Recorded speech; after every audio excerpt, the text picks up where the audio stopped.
Hello and welcome into episode 469, nice, of the Steel Cage podcast. I can't believe we're still doing this. I'm Derek Monti, occasionally known as the mayor of Reseda, California. Still, I don't even know if that's still a place either. Joined by the OG crew, right? Mr. Sprung is here, and for those that might not know, he also procreated since the last time we saw him. Welcome in, Sprung. That's not it. Since the last time I was on this podcast, there was no video, which normally Yeah, no, it's a downgrade with you here for sure. 7 years ago, I literally used to take calls at night, laying down in bed with the laptop on my chest. I have fallen asleep during a Steel Cage podcast. That is true. I think we all have. We all have, especially drunk in I'm on the East Coast. WrestleMania towns. You guys tape late. It's a pain in the ass for me. Anyways, yeah, since the last time I've been on, I have gotten married. Wow. Gotten divorced. No, I has not. How? Yeah, had a kid. As you can see on the screen, almost became world champion. That's a real thing. Yeah, it's been a long fucking time. Appreciate Josh to basically beg me to come back because otherwise Christ. I wasn't doing this. Come on now. Yep, and here he is saying how he was almost world champ. We're going to need that story for sure. But hey, we also got the founder and proprietor of the Steel Cage, Mr. Joshua Schlag here. Josh, welcome into your own show. It's poker. Almost world champ at poker. I know that much. Oh, yeah, it's not a story. Yeah, remember that? Yeah, I do. Yeah, we basically watched Sprung like he was, I don't know, one of your marathons, Josh, or at least one of these. At least for my fake marathon, I make $10 million if I win. Josh just gets dehydrated. I don't understand. Yeah, all the water goes to his calves. It all goes to his calves. Yep. His giant calves is a win. Yeah. You know what? Yeah. He did better than I did. Well, me and Josh are going to do better than you because we're going to Las Vegas for WrestleMania 41. Yeah, baby, we are less than 1 week away. We'll get into that. Yeah, we'll get into that for sure. But first, we had AEW Dynasty that took place. Did anybody actually watch it? Because sadly, I did not. I think it might be the first pay-per-view, literally, that I have missed. Oh no. Realistically, it's been probably 2-3 months. Yeah, the kid's almost is 2 now. So it's been about 2.5 months since I've watched live AEW TV. This is the first pay-per-view I've missed. But yeah, it just didn't get me. The whole Death Riders thing has sort of kind of waned my interest because it just seems every time I look in for results, I'm like, okay. Oh, they're doing that again? Okay. Like, where are we going here? It just, it seems a little off. I think we're all there. I know that I've seen some interviews with Tony Khan, and like he's literally been asked about that. It's like like people are kind of bored and confused about the whole Death Riders thing. Like, where's it going? Like, is it gonna pay off at some point? I have my theories, which may or may not be related to the shirt that I'm wearing. Somewhere down the line, who knows? I mean, that's how the whole thing started. I did watch it. I got together with our Boise crew here, caught the show. We're not going to go through the whole thing, but I at least wanted to call out a couple things. I'm probably annoying the group chat with how many times I make this reference, but probably the highlight of the thing for me was the PWG-ifying of parts of AEW. If you people out there are not familiar with Speedball Mike Bailey, look him up. Check out the latest AEW Unscripted podcast. They do a whole interview with Mike Bailey. You get to learn about why we haven't heard of him or heard from him for so many years, all that jazz. He's got a really interesting backstory. But the penultimate match of Dynasty was Kenny Omega, Ricochet, and Speedball, like literally just plucked out of Reseda and dropped into wherever the hell they were for this pay-per-view match. Was that a Bola finale? I feel like that's like a very no. Should have been, but never was. Kenny Omega never made it very far. I don't think he made it past the first round, and the only time didn't need to. Yeah, he didn't need to. No. But he pulled out the chainsaw in that match, though. We were present for that. That was a lot of fun. That was 2014. But yeah, no, I mean, you're right about plucking it out of PWG. I mean, we actually had a conversation in our group chat this week about the existence of PWG. What happened to it? Well, it became AEW, and it was the thing that we always said would happen, if PWG got a chance to be on television, but much like PWG, the problem here has been the storytelling not really being compelling enough, right? Yeah. The pro wrestling guerrilla shows were very limited in storytelling anyway. And honestly, they kept that like the perfect amount because they knew most of us weren't going to every show. You obviously had your receipt of diehards that never missed a show, but outside of that, most of us couldn't keep up with it. It's not televised. It's not aired particularly quickly on any streaming service or anywhere. Usually you had to buy the DVDs in order to catch up with it. So made it hard to follow the story, but they kept it simple. And usually it was enough for you to know what was going on, even though, you might have missed a couple of shows in between or whatever. Right. So I agree with you though. I agree that one of the reasons why I have been completely checked out on this is just due to the lack of interesting storylines and due to me caring about stuff. Swerve is my guy. Swerve is literally my guy. And the fact that he was involved in a championship match that I had very little interest to watch just kind of shows how poor of a job they've done with the storytelling, right? And I agree with you. I also think it's has a lot to do with the Death Rider storyline and that not really being something that many people are interested in. We all went into this show knowing it's like, well, Swerve, it feels like Swerve has to win, but he's not going to. Like it's like simultaneously he has to win, but we know it's not going to happen. Yeah. So what sort of shenanigans are going to happen? I mean, honestly, they put on a decent match. It went longer than I thought. There were some rumors starting to swirl as it got closer that it was going to be a pretty short match. It was not. It was about as long as the previous one. But some shenanigans at the end. The Young Bucks returned. What's their deal? I don't think they did it for Hangman. I don't know what is that what happened on Dynamite this week? I didn't watch. Okay. They did it for Hangman. I don't know what that means. I don't get it. It's pretty telling that the only things I care about from AEW right now are women related, which is super weird. Well, women's wrestling right now is incredible, and it's finally had a chance to, as Josh said so eloquently in our group chat today, live past the evening gown matches and the, bra and panty matches that women were reduced to back in our days of watching it. And of course we were 13 years old, so we didn't care. We were 16 and we were dumb and young and full of that stuff. So why were adults producing those matches for us? I mean, because they knew it got people to watch. That's what it comes down to, right? And I think that's something honestly they're doing such a better job of with women's wrestling now of not needing to go to that card, right? But at the same time, it is weird that, like you said, Sprung, the women's wrestling really is the thing. And I mean, that could be said about WWE that is more compelling than many of the male counterpart storylines. And, in fact, we were talking about how the women's Intercontinental belt, which they just introduced, isn't being defended on WrestleMania.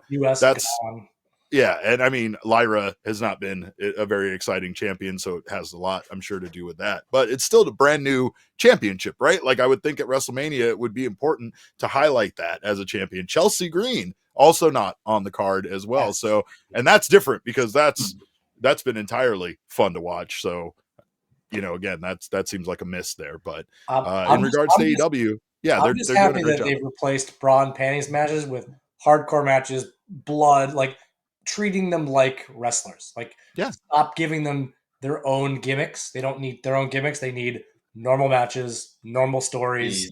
Don't treat them like candy. Yeah. At the previous AEW show before this one, we got to see Tony Storm just, coming victorious in the Hollywood finale, or I forget exactly what they called it. Hollywood ending. Absolutely brutal. Yeah, Hollywood ending. Yeah. Brutal match, amazing storytelling. Yeah, like that's one of those areas where AEW they've had some success in the story side of things. Right now, it is primarily with the women. I don't know. It's one of those things. Like I've never particularly watched AEW for the storytelling, to be quite honest. I honestly hardly ever watch Dynamite. I just tune in for pay-per-views and get to see bangers matches, and I'm happy with that. It's just different, It's different. I don't think it's necessarily bad. People will complain and try to compare it apples to apples with WWE, and the fact is, it just isn't, and that's fine. I would never if the network or Peacock, whatever the hell it's on nowadays, if that didn't exist, I would never pay for a WWE pay per view these days. Like I still watch the Rumble, like I'll happily watch WrestleMania both nights. Maybe we'll get into that, but AEW, if a pay per view is on and I am not, incapacitated or elsewhere, I'm paying for that thing. Like it's we still do. We rotate among friends' houses now. We do it just like we used to back in the day. Yeah, like it's funny since AEW came in to be. I think I've bought almost every pay per view. I think I've illegally streamed maybe one or two when I wasn't at home and I wanted to watch on my phone. But not admitting to that. But maybe. Well, now I'm just more sad that Josh moved to Boise than ever because he brings up the fact that there are people there to rotate pay per views with, and these lazy guys over here. Well, I'm supposed to get Brian to do something like that. If it's not turducken, he refuses, right? No, like Derek, we Derek, need. You go to Jared's house, you turn his TV on, you purchase it, and you go, "Hey, which TV? I heard he it's has multiple. I'll just go back out on his patio and watch the one on the patio. But 100%. Yeah, no, I mean the hot tub. Yeah. Now you're talking. I don't know, man. I mean, overall, it's one of those things that there are things that PWG does, or not PWG, AEW does well, and that they should continue to do that is PWG-esque, right? This kind of match, what you were talking about with Speedball and Omega, that's fun. That was fun, right? Like, but there's other things like Megan Bain and other like new wrestlers that kind of can come out of nowhere, like PWG used to do. They did a great job of finding talent. I almost think of the bolas we attended as particular years. You had the Lucha Invasion in 2015 when all the Lucha Underground guys were there for Bola. You had 2014, which I just consider to be the WWE one because almost everybody in that Bola ended up in WWE outside of like a handful of guys. Yeah, they built NXT, back when we called NXT PWG. Yep. That's when William Regal was literally there in Reseda sticking his nose out through the curtain. We have, the following year, which was kind of like the British invasion. And that's when we had a chance to see so many guys from the UK come over. And again, there's guys like A-Kid, Axiom, right? Gabe Kid, another kid that I've seen for the first time. Never even knew who these guys were until they had a match. I don't know. It's PWG did a great job at finding talent and then immediately putting them on and putting them over. And that's what PWG can do, right? I'm amazed that WWE is finally letting guys skip NXT, right? We've seen now the Lucha Bros both debut on WWE television, and neither one of them had to go through NXT. And we need more of that, right? Like we definitely need more of them letting these guys just come to the main roster. It improves everything. It just makes it more exciting. You don't really know when guys sign where they're going to land. And it's more fun this way. But again, that's one advantage AEW had before WWE started doing this was just to immediately put over guys. I don't even understand what's happened with some of AEW's talent, right? Like Wardlow and guys that they did a good job at one time of kind of putting over and making into something, and then they just kind of vanished. And I know so many of them ended up having like issues with management and the way they were being, used on television. Yeah. And a lot of them just got put on the shelf like Ricky Starks did. But that's really when AEW started going down a path of not of losing interest, right? Was when a lot of the stars they had weren't injured, but they were just kind of being put aside and we disappearing. I don't necessarily see, and I guess that's where I kind of just approach it and look at it differently. Like I totally get where you're coming from, but from my perspective, it's just I understand that with AEW, kind of some of that point is they have such a collection of talents that they don't necessarily have the TV time for. It's okay, if they're on the roster and they get cycled out from TV time for a little while and eventually they come back. Some of them won't come back for various reasons, and there might be some personal beefs, there might be whatever, just not a good fit, etc. But for some of them, hey, they're just taking a break or they're climbing Mount Everest or whatever the hell. like, yeah. That's why again I look at it as something different. I'm tuning in to see some just fantastic wrestling, and they're still delivering for what it's worth. So yeah, Josh, you missed on the some of those that we want them to take a break, like the Jericho thing. Yeah. The joke Like the joke has been 5 years of like, hey, you've cycled out these wrestlers. When are you gonna do Jericho? And he just goes from one weird faction to another weird faction to another, and they're all circled around him. And he, by the way, my favorite wrestler of all time. Not interested in anything he's done in the last like 3 years, 4 years. yeah, which is why you made me do that, right? But to that end, he finally dropped the ROH title to Bandito. Maybe they are getting to a point where, hey, Jericho is going to step back for a little bit. Well, I saw dirt sheet rumors today that it asked in an interview, would he go back to WWE? He said, yeah, of course I would. It's like, that question was out there because he wants it out there. Well, I'll tell you this much. That wouldn't be a terrible move. Like, again, that's what PWG needs to do is get younger, be that PWG promotion. You said PWG. Again. I'm not going to stop calling it PWG. It's PWG. It's exactly what it is. Televised PWG. No, AEW needs to get younger. And I mean, that's the biggest. I think the other thing that drew comparisons to WCW and caused people to lose interest is the focus on, perceived WWE castaways, and that's kind of what the problem is that it felt definitely like they were building up their own guys, but then they still have to put, prominent, stars that were established in WWE in a position at the top of the card. Right. And so again, I don't know, there's the Daniel Garcias of the world and other guys that the Bandito is a great example there, Josh, like somebody we all want to see and somebody who WWE very much wanted themselves because of his talent, because, they're building this lucha thing that they got going on over there, all centered around El Grande Americano. So this is the legend, the legend. Ice Grande Americano. Allegedly. Yes. But no, I mean, this has been there's still a lot of great things to watch in AEW, and I don't think that this is like slowly coming to an end. I just think that they need to kind of revamp some things and again focus on the younger talent. They'll do a great job. They really will. Yep. They have everything else in place. Their shows are fun. We had a blast here in Phoenix when they came through here last time, and Double or Nothing is going to be here on May 25th. So that's cool. That's exciting.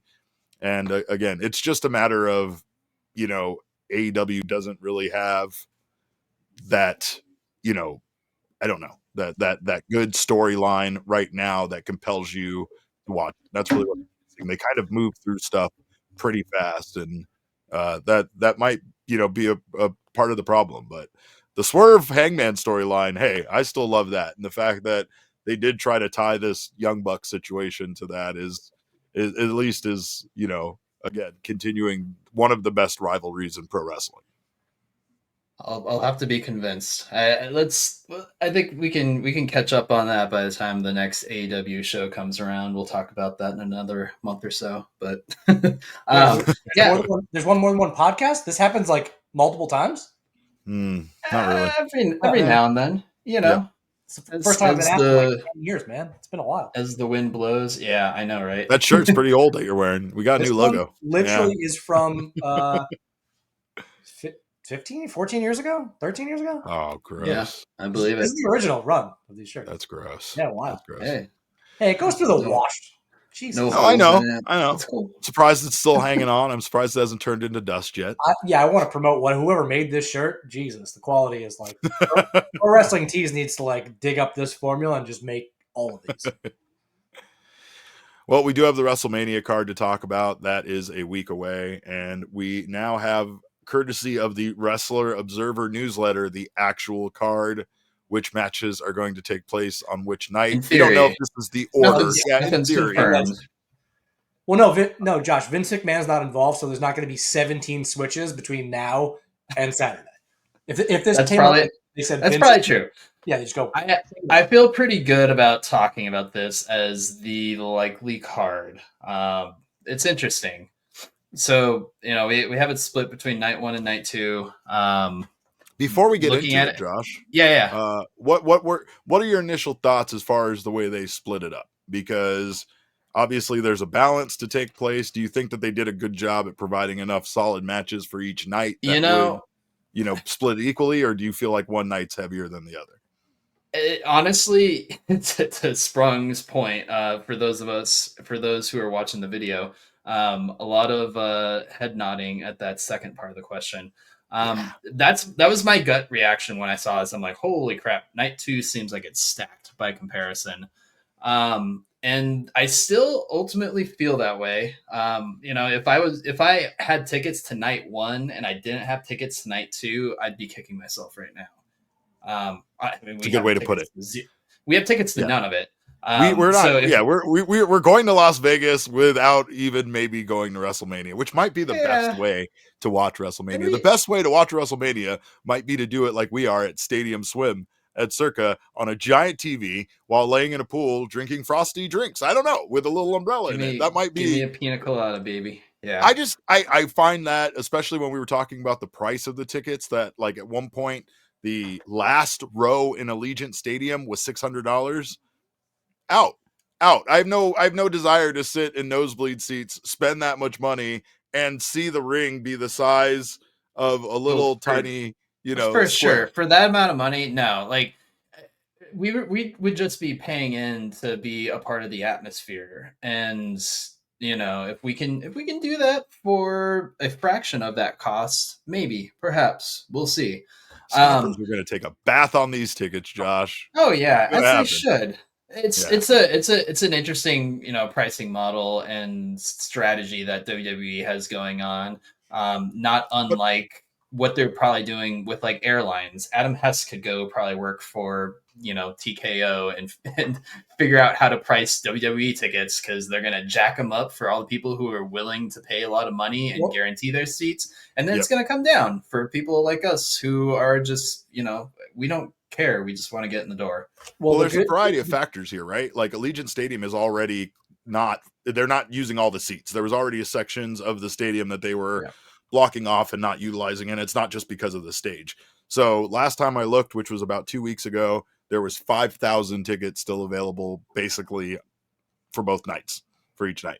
And I think a big part of it is there's social stuff you could add in here, right? Like the economy and stuff like that, right? That all plays a factor. People don't have the money that they used to have to do something like this. And then you factor in how much they're charging for these tickets, and those things combined lead to a lack of attendance.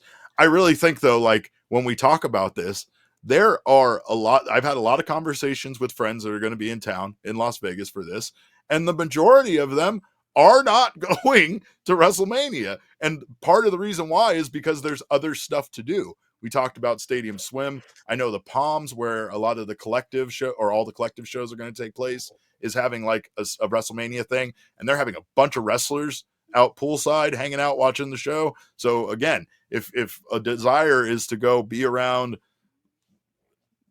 Mandy and well, there's some cool AEW wrestlers that are going to be there and stuff, right? But I mean, like again, there's options, there's things to do. It's Vegas, so there's so many places that are having a party or a watch thing, watch party, watch along.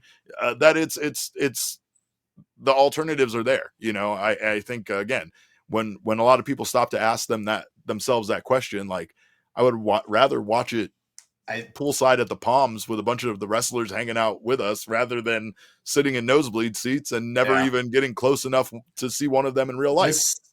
This feels like the new way, because I have a feeling there's going to be a fair bit of this going on next year in New Orleans as well, because Lord knows there's plenty of fun places to hang out in New Orleans. Yeah, and plus we have those new places that are opening up where you can go, like in Dallas and LA. I forget what it's called, but you don't even have to leave your home. Yeah, it looks like you're. No, I'm talking about those places, the bars that have the. No, I know. That's what I mean. You don't have to leave your home city. It's what I meant. Like stay in town, go to one of those things. Right? Yeah.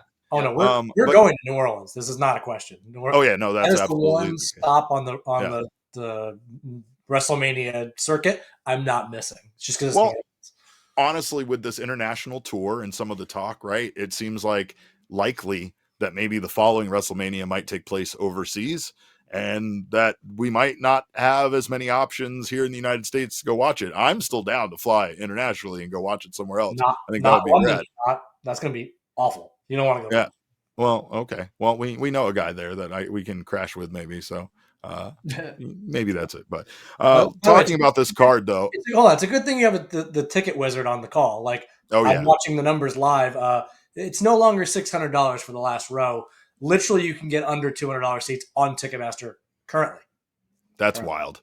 That's wild. And so I'm going to wait until they do the pictures of the stadium because usually they have the flyover of like what it's going to look like so you can see if they've got stanchions. It's an indoor arena. Like this is not, there shouldn't be those big columns you have to worry about. They are. It's going to have it. It's going to have it.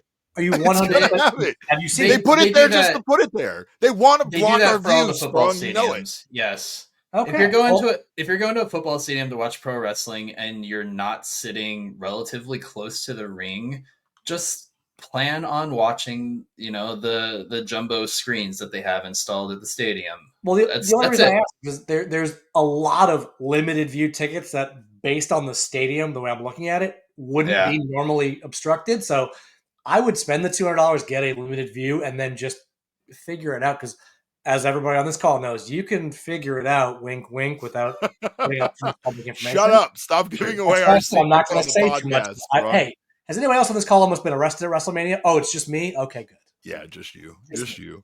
Thanks, Orlando PD, you fucking assholes. Imagine if I ended up in an Orlando jail. Like, what the hell? It would have little frame pictures of Mickey Mouse in the cell. I would end up in the Goofy wing.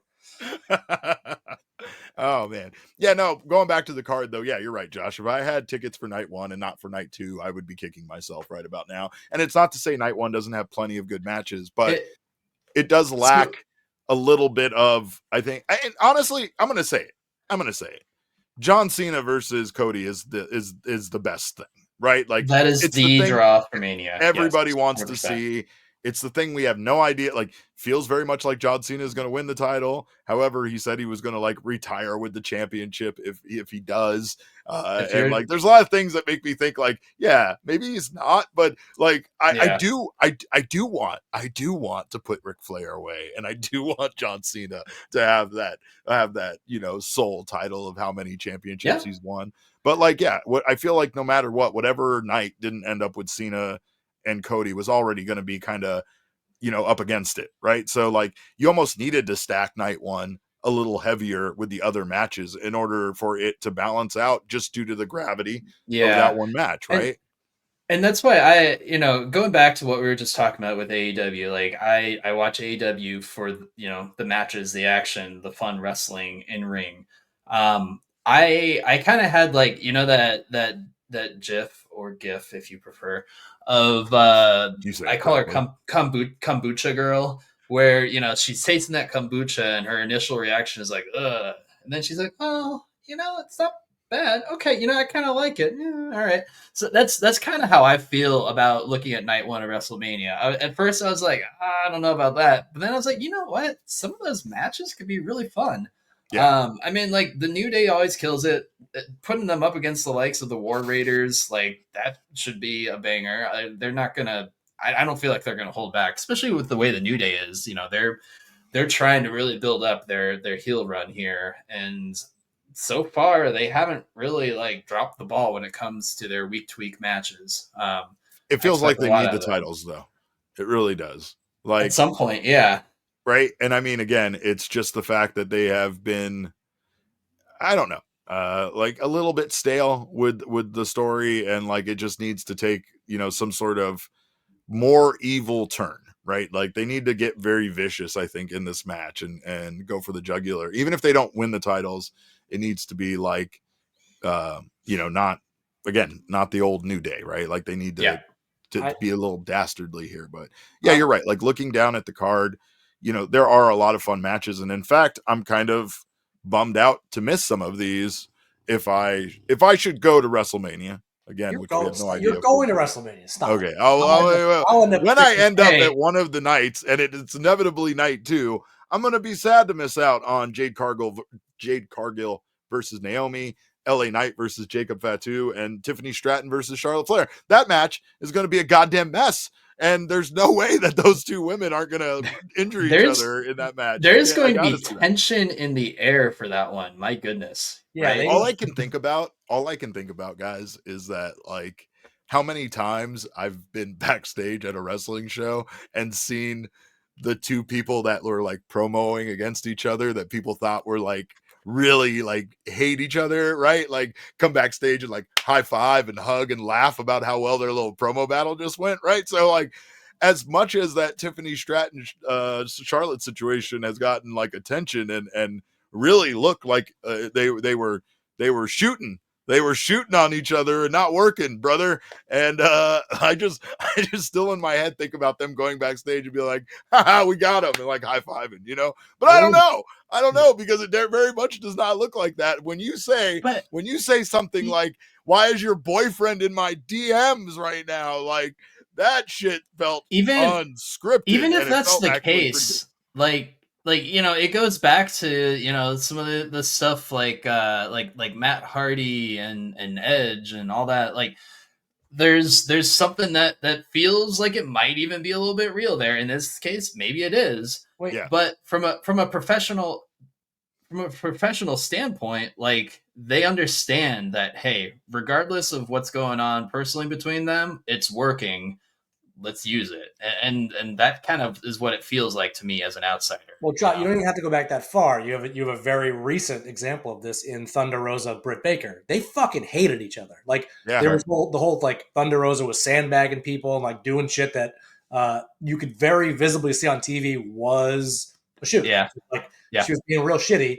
And then Britt Baker allegedly was like, fuck that bitch. Like I'm going to ruin her. And then they had one of the most like bloody, insane main events in AEW history. It was awesome. Yeah. Yep. Backstage bullshit can lead to great matches. In this case, like Charlotte can put on great matches, but if she wants to be a bitch, she can sandbag. Does she want to? And like really, because she doesn't look good in this at all. Like nobody is on her side being like, yeah, treat that young girl like shit, like kill her. Everyone's on Tiffany's side. So yeah, I'm guessing she wants to put on a banger of a match, but I wouldn't be surprised to see her pull a Ric Flair and just do something for herself. Like also during this entire build up for this match, I mean it's two people working together, or it's supposed to be. And yet Charlotte still like during the side by side promos that they did, right? She's like, "Oh, what? Huh? Oh, can't say something. Oh, what were you? What was that?" And all like she was doing shit that you could tell was like purposefully trying to throw Tiffany off her game, right? And like it didn't really seem cool. It didn't really seem planned. It just seemed like she was just being shitty and trying to like put her through it to see how Tiffany would react, right? Like, and again, maybe that's not it. Maybe it's just the way it's perceived. Maybe the way they planned it. Like there is something to be said about the way that they are doing a lot of this stuff that feels different from the old days and feels like they very much learned from the past on how they can make stuff seem more real, make it more visceral, make it mean more, right? This feud was kind of lukewarm going into that particular promo battle, and then next thing you know, you have them shooting on each other, and the internet is talking all about that match, all about them, and we're more compelled to see that match now. Like again, I'm compelled because I think that if this is real, that this match is going to be a mess. And I love messes, especially on the grandest stage of them all. I love seeing people go into business for themselves at a wrestling show and then suffering the ramifications of said actions. But maybe it's not. Maybe it's all a work and they worked us into a shoot and we're shooting when we should be working. Now I don't know if this podcast is a work or a shoot. I have no idea where we're at. Yeah, I'm completely lost too. Agreed. I'm cautiously optimistic. I have no idea where this is. No, that's not your line, you jerk. I know. Because Josh has said like 3 things that made him seem like he's cautiously optimistic, and I wanted to just. Oh, he's always cautiously optimistic. It's a shoot. We're in a shoot now. I am. Yeah, fair enough. But yeah, that said, I'm when it comes down to it, like I'm gonna be happy sitting poolside watching night 1 of Mania, and I don't know like when I'm gonna go run off to the bathroom, or I'm not gonna pee in the pool. So I was gonna say you're in a pool. Come on now.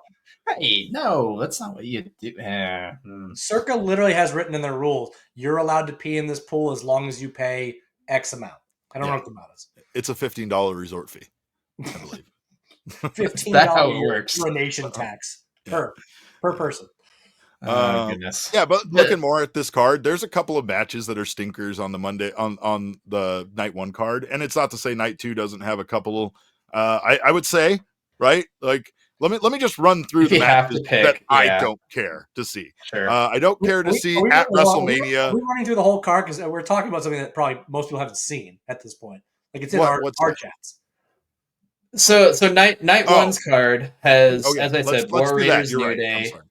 Yeah, we talked about Jade Cargill, Naomi, which in theory is the first women's match at Mania without a title on the line. That's what I was hearing. Allegedly, allegedly. And honestly, LA Knight, that's awesome. Like that's a fun rivalry that Naomi honestly has been kind of like, I don't know, like as a heel, Naomi's been pretty good. I've enjoyed her reasonings behind this, and I enjoyed that like promo, the tearful promo she cut about Bianca. Like, you know, we've all had friends like that, Josh. We've all had friends, Josh, that abandoned us. We all had friends, Josh, that we thought we were close with and we were best friends with, and then they just went out and they just made new friends and abandoned their old friends and pretended like those friends didn't exist anymore, Josh. And like sometimes that turns you into an absolute maniac, and maybe, just maybe, you plan a trip with said friend to WrestleMania so you can attack them poolside at Stadium Swim. Just hypothetically. I don't know who he's talking about.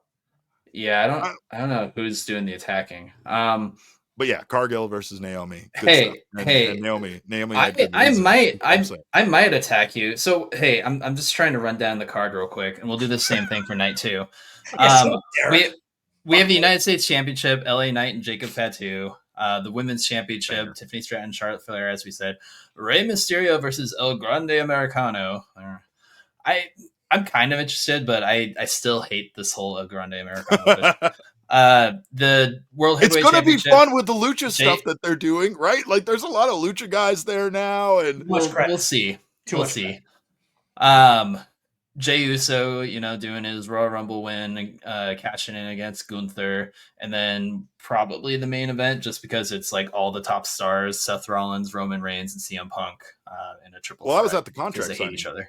That was part of the Paul Heyman surprise for CM Punk, is that in that contract they wrote in that it would be the main event. That it's the main event. Got it. CM Punk started crying, and there was a whole thing about it because CM Punk's never main evented. Right, he's never main evented WrestleMania. It's been a dream of his. But it does undercut Jey Uso winning the Royal Rumble even more. Even more. Like, it was already like something people didn't really get on board with, but I mean, still, it could be great. It could be fine. It's not. What if he wins?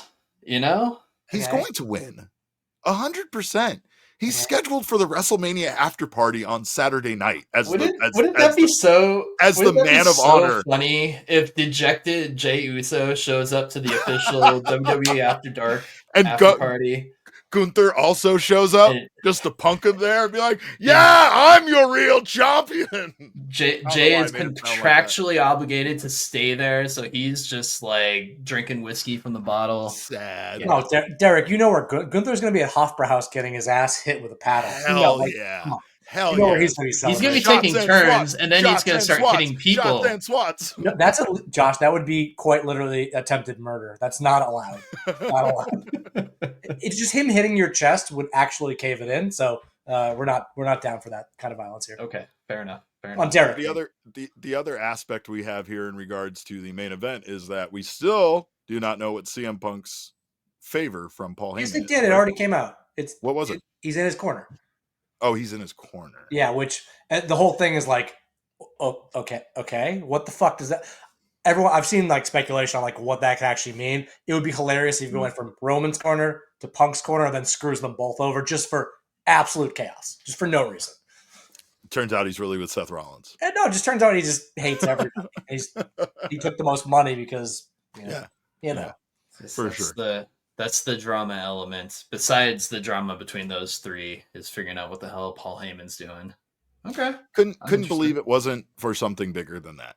Can't believe it's not Yeah, for something. But for what? They can't pigeonhole a title into that feud. No.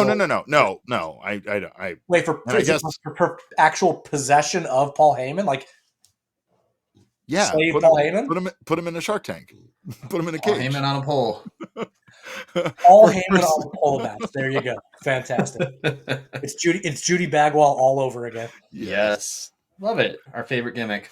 All right, you guys mind if I move us on and I'll run through the night 2 card? Okay. Please. So, night 2 card, what we have, we've got the Women's World Championship, as I called a billion times pretty early on. This is going to be a triple threat. Io Sky, Rhea Ripley, and Bianca Belair. We've got a fatal 4-way for the IC title. Braun Breaker, Penta, Finn Balor, Dirty Dom. Damian Priest versus Drew McIntyre, which I think he said was built up a year ago, which it's kind of silly that we're still doing that, but okay. In theory, Randy Orton's gonna have a match against somebody. AJ Styles has a match against some douchewad. That's gonna be my bathroom break, regardless of where I am. Liv and Raquel versus To Be Determined. They're doing they're figuring that out probably on SmackDown or something. Probably tonight, yeah. Okay. And then that's for the championship. And then, of course, the big match that everyone is on the edge of their seats already, waiting to see what's going to happen. Cody Rhodes and John Cena for the WWE Championship. Rocked bitch versus Cody. Yeah. Pretty solid night. Solid night. That Intercontinental match is going to be fun. The women's triple threat is going to be fun. One thing I like about that IC match is being a 4-way like that. You really feel like Braun Breaker could lose it. That man is incredible. The stuff that he's been doing. This is the way to make him lose it. Yes. This is the way to make him lose it. But at this point, Braun Breaker kind of needs to already move on past the IC title. This guy is just legit. I think, again, about how funny he was when he was paired with Baron Corbin in NXT. They were hilarious together. And we haven't even had a chance to even scratch the surface on that aspect of him as a wrestler, right? As somebody who's not a psychopath and went back and binged all of that NXT, I have no idea what you're talking about. So I'm very interested. I would love to see that. So they were the Dogs of War or something like that. War Dogs, but isn't that War Dogs? War Dogs. Also. And so it was very funny. Like Corbin would come over and give Braun all sorts of shit and just kind of like fuck with him. He would always talk about how the spray tan is seeping into his brain and making him dumber and stuff. And like Braun always had these funny, witty comebacks and stuff. And like, it really was the one chance we got to see like a lot of personality out of him. That's something that's great about NXT with these young guys is they can actually try different things out. And even if they want to kind of dial it back and make him more of what he was when he first started NXT, which is what we're seeing now on WWE television, that's fine because it gives him a lot of time to grow, right? And like, again, just kind of witnessing a little bit of it, he's very capable. He's very funny. He had good comedic timing. I think there's a lot more to him but than what we've seen. But yeah, I mean, that spear on Carlito, rest in peace, right? That man, his soul left his body, and it was one of the coolest things we've ever seen in our lives. Not to mention the fact that the shot was amazing. The cameraman being where he was and getting the shot for that spear that he laid on Carlito was incredible. But I'm going to give my prediction for this match really fast. I think Dirty Dom walks out with the Intercontinental Championship. Come on now. Right? I mean, it seems more than obvious. It's his time to screw over Finn, screw over everybody, and go into business for himself. I don't even think it's a screw over. I think that Braun's going to spear Finn Balor about 48,000 times in a row, and Dom's going to go, pin him, walk out. Yeah. Simple. Yep. Well, I think Braun within the next 3 years is a WrestleMania main eventer, especially with 2 nights. That guy is 1,000% a main eventer. So true. When he picked up in a couple of weeks ago on Raw, when he picked up Finn and Dominic, and it wasn't the bullshit strong man picking up 2 people thing where you could tell it was like both of them jumping up and him just kind of going with it, right? Like he legitimately picked up both of those guys. And I know they're not like the biggest guys, but he held 2 grown men like up for vertical suplexes for a moment and then slammed them. It was in that moment that I was like, holy shit, this guy is special, right? Like he's still doing things that we haven't seen him do. And again, that's why I feel like there's so much more to him. But Penta, great job with Penta. Penta doesn't need a championship. Penta is just a draw. He's just fun. I love how the world is just discovering his walk right now too. That's something that's very special to me. Like, it's a bit of a meme on Instagram and TikTok. It's like doing the Penta walk. People who like buy the mask, they're like, this is day 3 of me owning the Penta mask. Yeah, just walking around doing everywhere. it through the supermarket. It's like Venom, just seeps into you. Yeah. Well, we just saw the debut of Rey Fenix, right? They're not shying away from talking about their connection, which is cool. But I also think, like, keep them away from each other. Like, that was another AEW mistake, was that they felt like they needed to be a tag team so bad. And both of those guys are just supremely talented. And then they couldn't split their own them space. after that. Yeah. Yeah, you know what I mean? Like, we were there present for the creation of the Lucha Bros. We literally watched their first match as a tag team together. And it was awesome, but it was like, it's wild how that moment now comes to a point where we're like, okay, you've been doing this for too long. Like, it's literally been 10 years of them being the Lucha Bros since that PWG show where they debuted as a tag team together. So, like, I don't know. It's great to see them, growing on their own, and both those guys are going to do great. But Damian Priest versus Drew McIntyre, as much as I love Drew, I have zero interest in this match. And I think, again, we already saw this match. It was Roman Reigns versus Drew McIntyre 3 years ago, maybe in New York. That was the match I got so high that I thought I missed the whole match. Turns out I missed the intro. And then I went, oh, we have a match? And then it happened. I don't remember anything. Placement on the card made no sense then. Makes no sense now. You're right. It started literally a year ago because he cashed in on him after he won the title. Okay, why did we wait a year? Like, what the fuck was the point of that? Yeah. You could argue the midpoint, that midsection, if this is the way it's structured, the way that we're reading it, that's the way that the card was available. Probably not. But if it is structured this way, that's a whole section there in the middle that seems pretty unappealing. You got Damian Priest versus Drew, Randy Orton versus TBA, which might be Kevin Owens, might be a debuting superstar in Aleister Black, might be Randy Orton kicking a bunch of legends in the head. Who knows? Then AJ Styles versus Logan Paul, and Liv and Raquel versus TBD, which still probably, I'm guessing, might be metaphor, or maybe some of, a surprise women's tag team that they want to kind of put over a little bit. That's going second to last, or Randy, if it's a joke competitor he's going against, that's going before the main event just to joke, like cool everyone off. Yeah. It has to be the women. The women are going to get screwed like they always do. Yeah, metaphorically. Yeah. But no, you truly need a bathroom break, and a lot of those matches are kind of bathroom breaky, but like you're not going to put Priest and McIntyre second to last. Like they're going to go. No, because they're going to be. It's going to be one of those matches that's violent and personal and all that. It'll be good. It just I don't know what the point of it is. Yeah, but night 2 is pretty much built on that triple threat women's match, the Fatal 4-Way IC match, and then the main event. One of those. The rest of it's gravy. One of those two is opening the show. Like I'm gonna guess the Fatal 4-Way's opening. The triple threat women should be somewhere like 2 from main event, so it's not the cool off match. I'm guessing, but other than that, no idea on the placements. No idea. Agreed.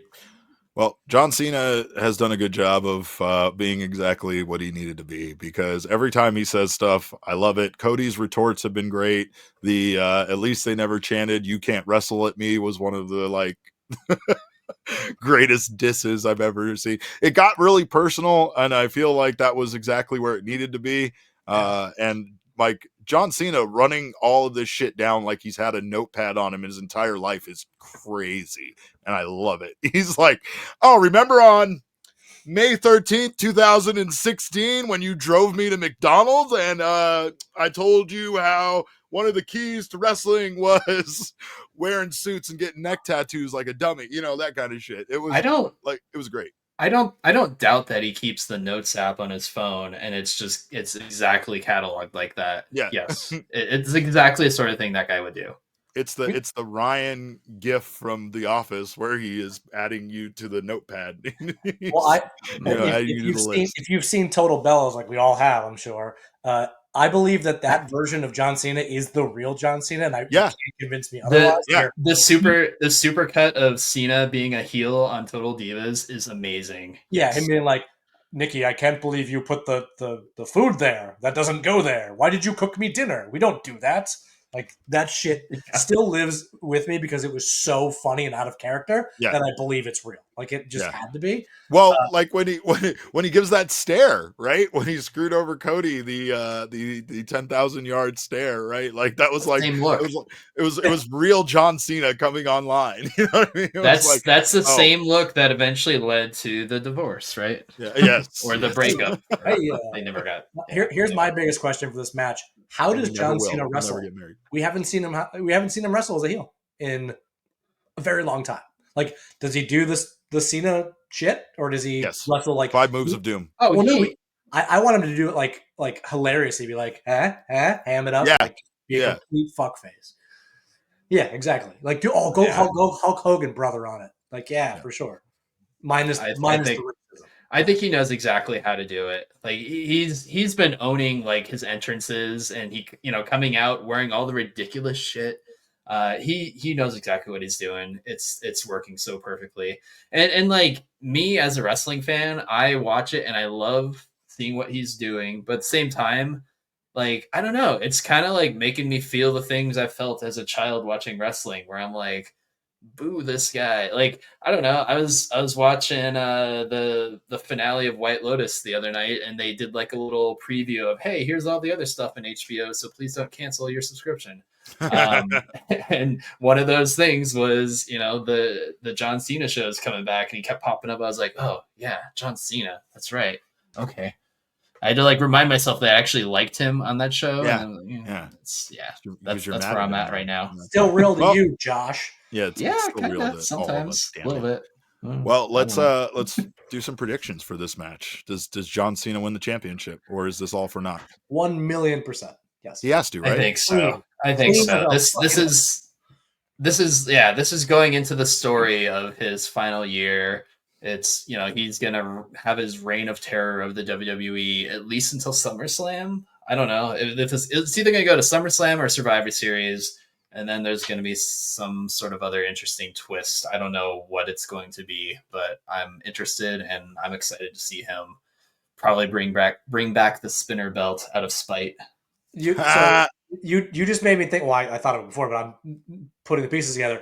He's gonna bring back the spinner belt. I hope it'd be great. What if he brings back the names of his old moves just to be a complete heel? Like, can the FU come back? Like, yes, it can. At this point, yeah. The FU. I want him to just be a complete. The STFU? Yeah, 100%. Like, just go full out with it. Like, yeah, if you're going to bring back stupid shit to be a heel, just bring it all back. I don't need to hear attitude adjustment ever again. Don't need to hear it. I wouldn't mind hearing the Thugonomics song. That wouldn't be terrible. So that's the only way he could go if he's going to change his music, but he hasn't yet. So like, yeah. Unless they're quite literally saving it as like, or if he raps his own way down to the ring, I'll pop. So yeah, I'm down for that. Thugonomics or Bad Man. That's another Bad banger. Man. Bad Man's a banger. But again, there's lots of stuff to do in Vegas for WrestleMania, and I think that's the reason why earlier when we were talking about it, so many people still want to travel there to go see all the other shows, see all the other cool, weird shit that there is to be seen over the course of WrestleMania weekend. Not to mention it's Las Vegas, so it's already weird and cool, regardless. But do I get a 90-second segment on Sprung's tips of don't die in Las Vegas? Oh yeah, we'll do that. What I'd like to do first is I'd like to go through, like, me, Derek, and a couple of our friends. We have tickets to 3 different events so far. I just want to do a little, 50,000 foot view, whatever. Just a quick flyover of those 3, and then we'll talk about Vegas. So the 3 events that we actually have tickets to so far, we're going to the stuff at the Collective at the Palms. So hey, if you're listening, by the way, hit us up, send us a DM on Instagram, Threads, don't message one of those things. Don't follow. Message me, and if you're cool enough, then we'll be like, hey, come meet up with us. We'll grab a beer or whatever. The review process is extensive when it comes to that. No, we can't let another Sprung back in here. No, the review process is you buy us beer, you can come. That's generally how it's Or give us a $20 ticket to spend on Buffalo, and we'll definitely let you be a part of it. Buffalo yes, reference. for sure. we might have a little time to kill in between Joey Janela's spring break and Heels Have Eyes. That's right. Although That's we Friday might night, not, right? because the spring break card is fairly substantive. 17 hours long.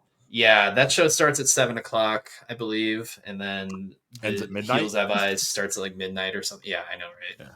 So, but I'm just, if between you and me, Derek, if you want to call out like one thing from each show that you're looking forward to. I mean, Sabu versus Joey Janela in a no rope barbed wire match as Sabu's final match has to be it, right? Like that shit's going to be crazy. It's going to be emotional, yes. And is it really going to be Sabu's final match? I don't know. I doubt that, but I like to feel like it will be while I'm in the middle of watching it, right? Yeah. Technically, they say it's his retirement match, and we all know how retirement matches go in pro wrestling. Yeah, he's going to retire Joey Janela is what's going to happen. The only way of it's Sabu's retirement is if he dies in the match. Yeah. I'm a little terrified for that match, to be honest. Oh yeah. I can sometimes be a little bit weak stomached, and there's some nasty stuff that's going to happen during that one. I just know it. My call out, gosh, I don't know. There's a couple that I'm going to limit myself. Gabe Kidd versus Mance Warner. That's what I'm excited for.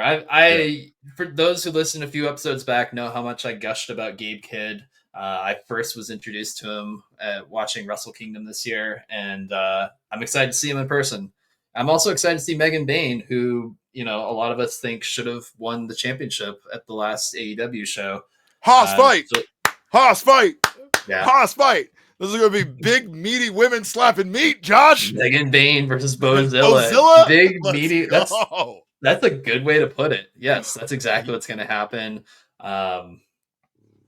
I've never wanted to be crushed by a woman more than I want to be crushed by Megan Bayne. Death by Snoo. Snoo.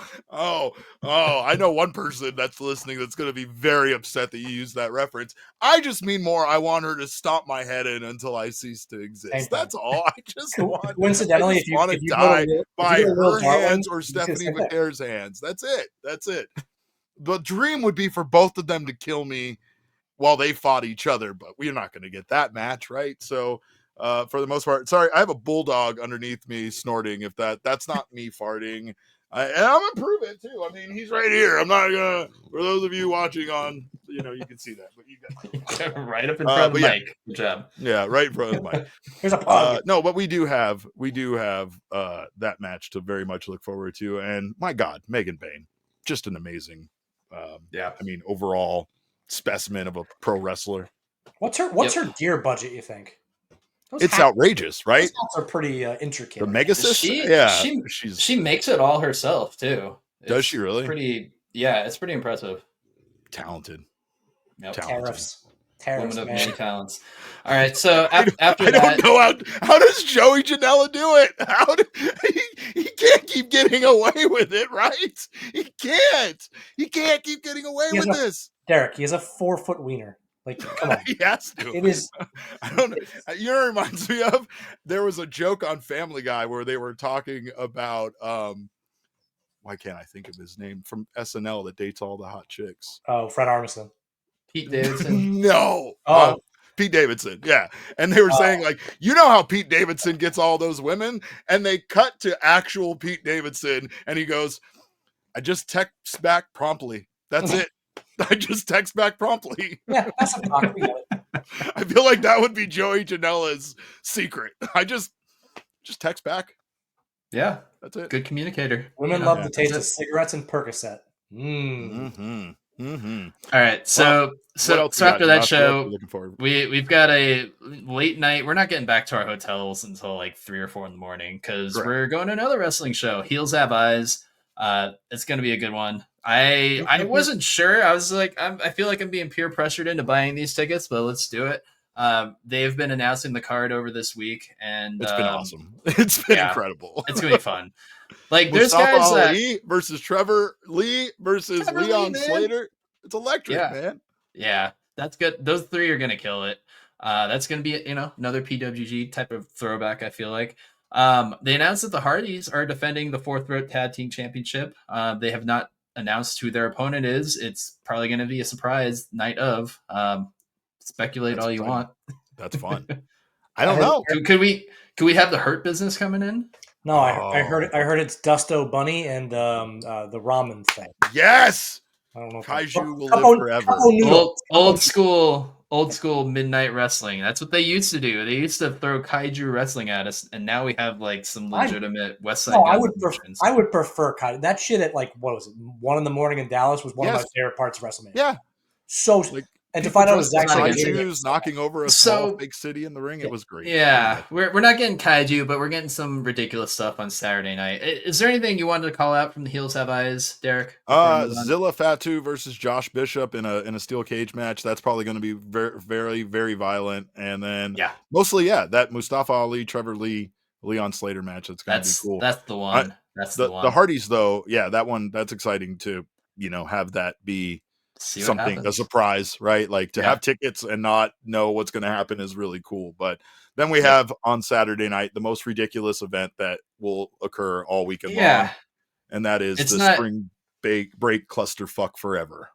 It's not kaiju, but I'll tell you, last year the clusterfuck, there were 80 competitors. It lasted 2 hours. Shitting me. 80 it lasted 2 hours. Yeah.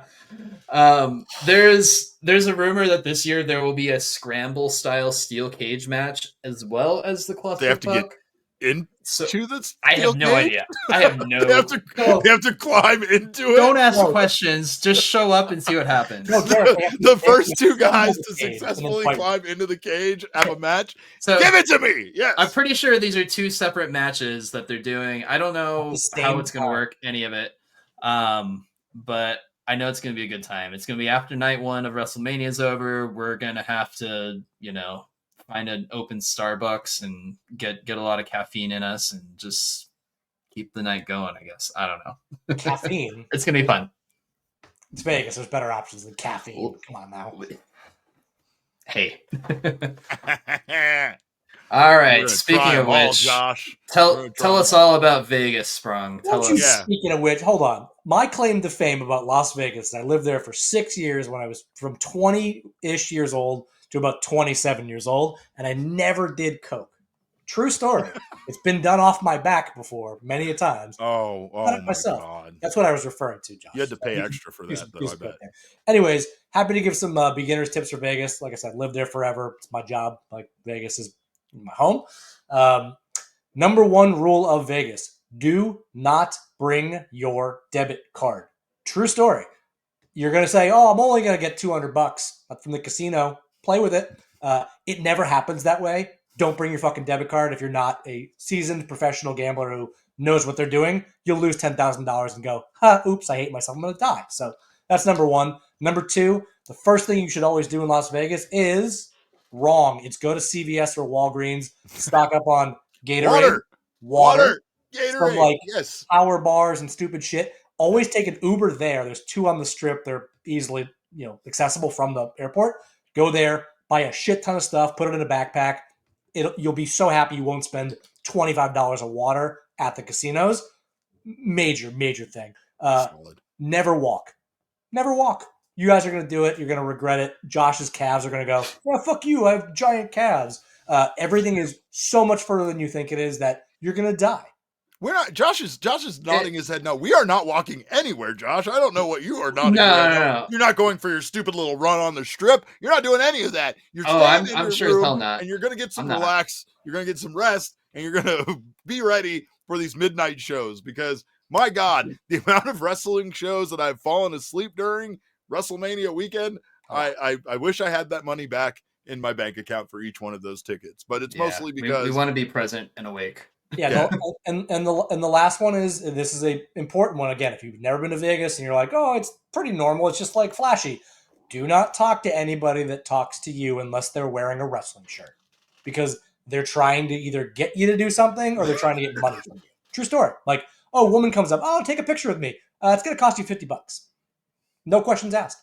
If it's a man asking you, he's probably going to try to rob you. So Do not talk to anybody who isn't a wrestling fan or like someone that. I love how scary you're making Las Vegas. This is perfect. Hold on. Am I wrong? No, you're not wrong. You're not wrong. And do You're you not want wrong. me to give you the guide on how to find hookers if that's I honestly, you don't need to find them because I one time They sat find you. in the lobby of which hotel was it? It's the one. Every the one hotel. Josh is staying at. The Every Link. hotel. It was in the lobby of the Link, and I was just waiting for people to come back. But it happened to also be at 2:00 in the morning, so I guess I just look like a guy that very much needed to pay for company. Is what I look like, and by the third go around, I decided it was time for me to just pack it up and go up to the hotel room. Is really what I decided with at that with point. the hooker. No, but I believe I did. The third one, I did actually like say to her, like, "Oh, you're a prostitute," and like that was. They don't like that. They don't like. They that. don't. They don't. But the first one I thought was just being nice. But after a while, you're like, "Yeah, no, I'm not. I'm it's too the old. same. It's the same quote every time. It's, "Oh, sweetie, what are you doing tonight?" If a woman utters those words to you, she's a hooker. Okay. All right. Anything else? And you want to tell them about the vending machines to not use the ones with the little gifts in them? Oh, don't use that's common sense, Derek. Don't go to the vending machines. Always, if you want food recommendations or you want gambling recommendations or hotels, you can actually ask me about that. I will happily provide feedback. I won't respond to you, but I will. There you go. Respond to someone else, maybe. He's a bad person. Another tip from us is the Arts District is a great place for you to go if you want to get away from the Strip. There's some great places to eat, great breweries, great things to drink. And again, it's actually a really cool area, really cool part of town that isn't too far from Fremont Street. That would allow you to at least get a little reprieve if you get sick of the Strip, because we're not huge Strip people ourselves. I'm going to be drinking lots of beers at Able Baker and Silver Stamp. Right. I'm excited to get check my little rubber ducky on is what I'm going to be doing for sure. But Area 15 too. Area 15 is great. There's lots of fun stuff to do. That's high on my list. Yes, I am excited to check that out. You would have gone if you were with us. I know. I've already solved the entire mystery of Omega Mart. So I was a little too fucked up. Been there, done that. Been there, done that. Freed a group of people, and that might be a little side trip for those of us who haven't been. Yes. I've been too many times. I think I've been 3 times, and the novelty's worn off on me. But definitely something you should check out if you have never been to Las Vegas. Not to mention, hit up the different areas. Fremont Street, great area. Arts District, great area. Strip, whatever. That's also fine. But I also want to recommend the intersection over there by the Virgin Hotel where Hofbrauhaus is. There's a strip club. There's a water. If you're into this sort of thing, there's a White Castle. It has everything you need on one single corner, and it's not too far away from the strip. The Virgin Hotel is the best value in Vegas right now. Like truly. It really is. They made it really nice. is. That's where we were going to stay, but we are staying at Circa now because we want to be as close to Stadium Swim as humanly possible. So shout out to the fine folks at Circa who are going to be allowing me and the guys from CHGO to do a pro wrestling show from there. So that's going to be fun. I do have one last bit of advice that's actually important to the type of wrestling clientele. Do not buy marijuana on the Strip. It is not real. It's fake. If there's green marijuana leaves somewhere on the Strip, it is fake. Go 2 blocks east or west. Those are where the real dispensaries are. There's giant dispensaries that are the size of Walmart in Las Vegas. There's no reason for you to go to my plan as somebody who's flying in is to do exactly what you said earlier. At our Uber from the airport, we'll be stopping at a CVS. We'll also be stopping at a dispensary, and then we're going to our final destination somewhere on the Strip. That's the way to do it. 100%. How dare you, Josh? Like as if I'm not going to have all of the edibles on me. But anyway, that's a story for when we get back, perhaps. But we can talk about that later. Very excited to head out to Las Vegas. Can't wait to see all of this wonderful spectacle. Before we get out of here, though, we do have Sprung's not joining us. I have a fucking 8-year-old or 8-week-old, man. 8-week-old. Yeah, she's not 8 years old yet. But we're going to go ahead and do winners of the week because that's what we do around here. Josh, let's kick it off with you. Who is your winner of the week? Oh gosh, I don't know. You know what? I'm gonna pick my wrestling nerd choice of Speedball Mike Bailey. I was just so stoked to see him. That match was fun. I'm excited to see what he's going to do in AEW. I'm excited to see more matchups. He's just a delightful human being, and I'm ready to see some more Speedball. All right, Sprung, who do you got for your winner of the week? It's been so long since I've said winner of the week for anything, since I haven't been on in 17 years, it feels like. Timeless Tony Storm. She's one of my favorite things in pro wrestling in the last X number of years. You could not be happier for her. Timeless Tony Storm. That's and amazing. Luther. And we're 2 out of 3 of us, and we're doing AEW here as we're leading up to Luther looked like a badass at that last show, by the way. Yeah, I know, right? And that's not the shit on WWE. It's just kind of, Well, a pay-per-view just took place, or a PLE, whatever you want to call it. So like that happened. Stop it. But I'm going to give it to Braun Breaker. I think I already detailed the reasons why, but I think he's going to be a huge star. And it's not often that you actually want a guy to drop a championship just so that he could move on to like the next phase of his career. But I just think he's ready for it. And I think that, again, that spear is going to be a clip that we see for the rest of our natural lives. Like, they are going to play that clip of him spearing Carlito until, time ceases to exist. So it's a really that'll be on his gravestone. Him just getting just repeating over and over as a clip. But again, he's a unique talent, and I think he's going to be really, really big. The real winner of the week is Josh for convincing me to get on this podcast after literally my wife, when I got on, said, I don't think you've done one since we've known each other. I said, that actually might be true. And that's 7 years. Might be true. Yeah, we had to update people on you being married, having a woman be attracted to you, and have that woman be attracted to you enough to allow her to have a child with you. All of that's very surprising to every single one of our listeners, Sprung. And it's fine. I mean, it's good information. I think it provides a lot of hope to the hopeless, right? If Sprung can do it, we can all do it. So that's something that I think we should take away. I'm going to give my winner of the week to Sprung, frankly, for all of that, for getting married and having a child. Like, I think that still amazes me as his friend. So anyway, we did it. Yeah. Girl dads. Hell yeah. Girl dads unite. We're all girl dads here. Everybody on the call. So it's awesome. Yes. All right. Well, cameras over here, man.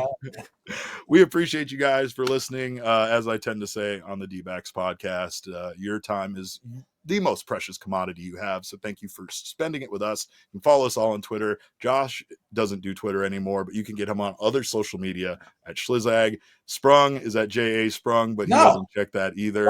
I am on Twitter every single day of my life. That's at cap_caveman with a K. But of course, all roads do lead to at the Steel Cage everywhere on social media. So make sure to follow us on all the sites. And more importantly, make sure to hit us up if you are in Las Vegas so that we can get some drinks and enjoy another wonderful WrestleMania weekend together as a family.